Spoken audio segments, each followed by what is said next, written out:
Hi everyone, I'm here to talk to you all about filing for a permanent resident in the United States of America.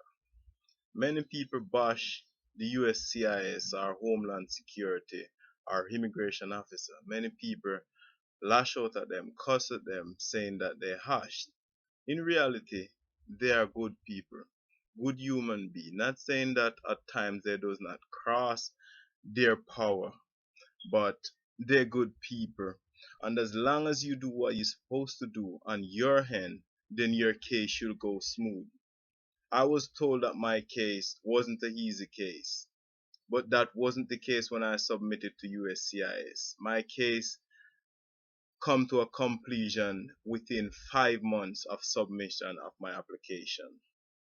I have I have a few hitches. Maybe it would have complete before that, but I have a few stop and go. One my wife did not make enough money to sponsor me, so I have to get a affidavit of support. Then I get the affidavit of support. They did not make enough, so I have to get giant sponsors, a contract between my sponsor and the household occupants. Anyway, everything goes smooth after that. They told they told you in these videos on YouTube how harsh the interviews are, and how the immigration officer, how they talk to you and how they question you. If you give them a reason to question you, yes, they will question you. Your marriage supposed to be a bona fide marriage, and that's what they are there for, to make sure that your marriage is bona fide and not a business marriage just to get your green card to stay in the United States of America. Anyway, we went and we do the interview. It was successful. We had a good time. It was a good interview. The officer was good, and I appreciate and I applaud her for that. She deal with it professionally. She deal with it mature. We talk about the marriage, how we meet, where we live, our address, and all. It was easy. So what I'm saying is that don't sit here and watch all these YouTube videos and say that the immigration officers they hash and how they're going to treat you and you may not get through. Listen, it's only one person can hold up your case. Only one person can deny your case, and it's you yourself. You have to make sure that you submit the correct application forms that they ask for, and every time that they ask for some additional information, you have to make sure that you submit the precise information and submit it concisely. If not, then this can lead to your case being in denial or a long wait. So it's only you can stop your case or hold up your case. The immigration officers, they're only there to prove that your case is a bona fide one. So don't go around and bash these people. I feel bad when I go through this process and I see how easy it was, how nice these people were. They're human beings like us. I mean, if I'm running my business and someone come in there try to sell me some product, I really want to know if these products is good, if they're bona fide. I'm gonna test them. I'm gonna go to the extent to make sure that they're good, so that I can get my money's worth and make my profit off them. Really and truly, they're not making any profit off us. But for instance, speaking, they got to make sure that this is bona fide. First, you got to make sure that you file all the correct forms that you're supposed to file. Like for my case, and again, I'm not a lawyer. I'm not an immigration officer. I do not work for Homeland Security. I'm doing this on the behalf of my case. You don't have to, or you must not take my advice only. Call the USCIS office and tell them your case and find out what exactly you need to submit or what you need to do. I'm just saying on my behalf what I went through and how my case go. Okay? First, I file high 485 to register permanent resident. My wife high 130 petition for alien relatives. High 765 application for employment authorization.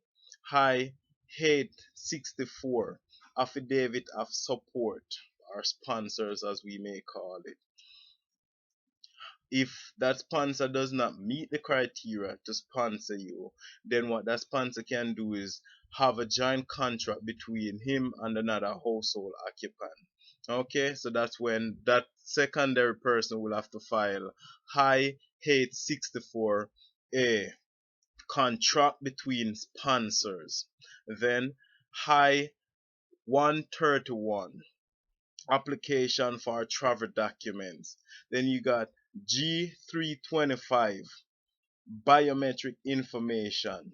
Then also you got to submit your high 94, proof of legal entry into the country, because they need that. And if you did not enter the country legally, I would not advise you to try open a case here. Go back to your home country, then you can submit your application. As I said again, call the USCIS, find out from him exactly what you should do. Don't take my word for it, but I'm just saying.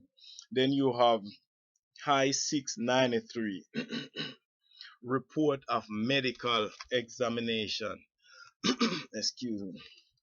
Yes, those are some of the most common forms that you will file in a relative petition case. As I said, I can only tell you from my point of view and my experience with my case, we all not the same. So if you yet to submit a case, call the USCIS and they will give you the proper outline of what you should do, the steps that you should take before filing this case.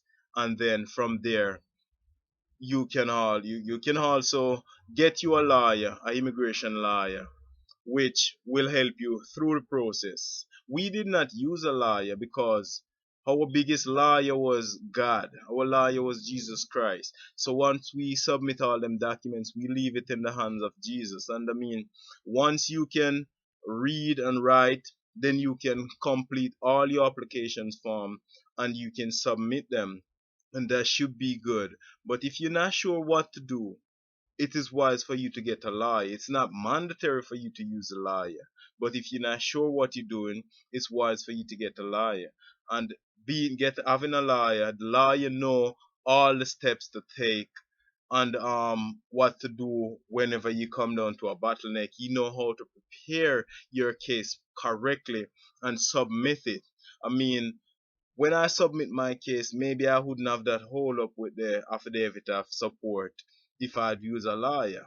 But nevertheless, I save myself and my wife, we save ourselves that lawyer fee because we only pay the the government fee, which I can't tell you how much is the government fee because I might say it's $1,000 now, but when you file it's $1,500, then you go bash me and say how you say that. So as I said, call USCIS and find out from them exactly what to do, what form should you submit, and what's the cost of these forms. Some form does not attract a fee, while some do.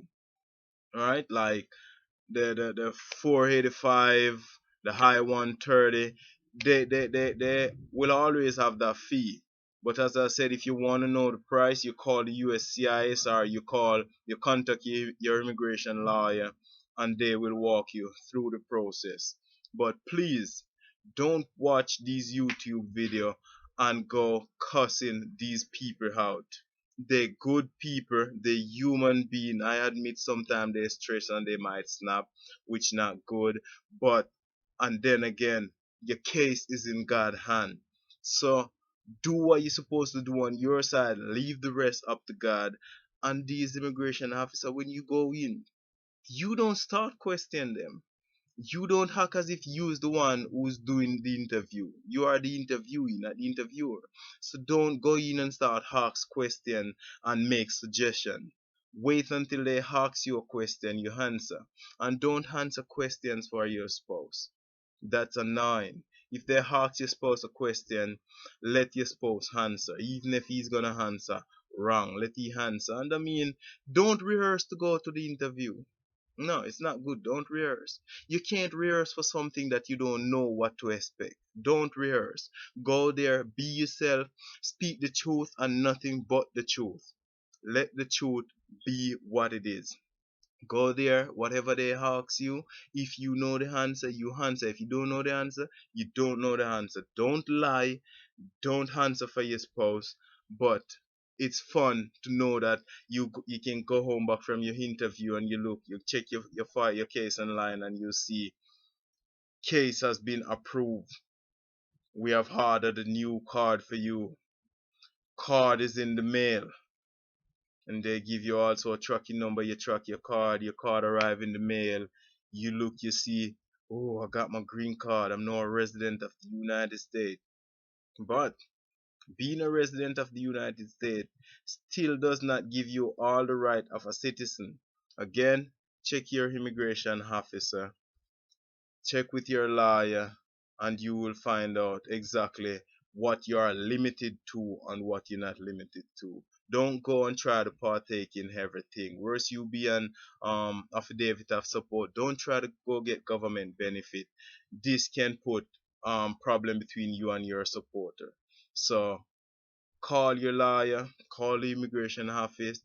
They will walk you through all these steps. I'm just saying from my case point of view. I can't speak for no other case, but I can't stop saying the immigration officers, they are good people. They are people like us.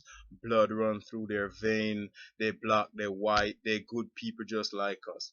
Don't let these videos fool you. Peace. Thank you for watching my video. Love you all. Good luck in your application submission.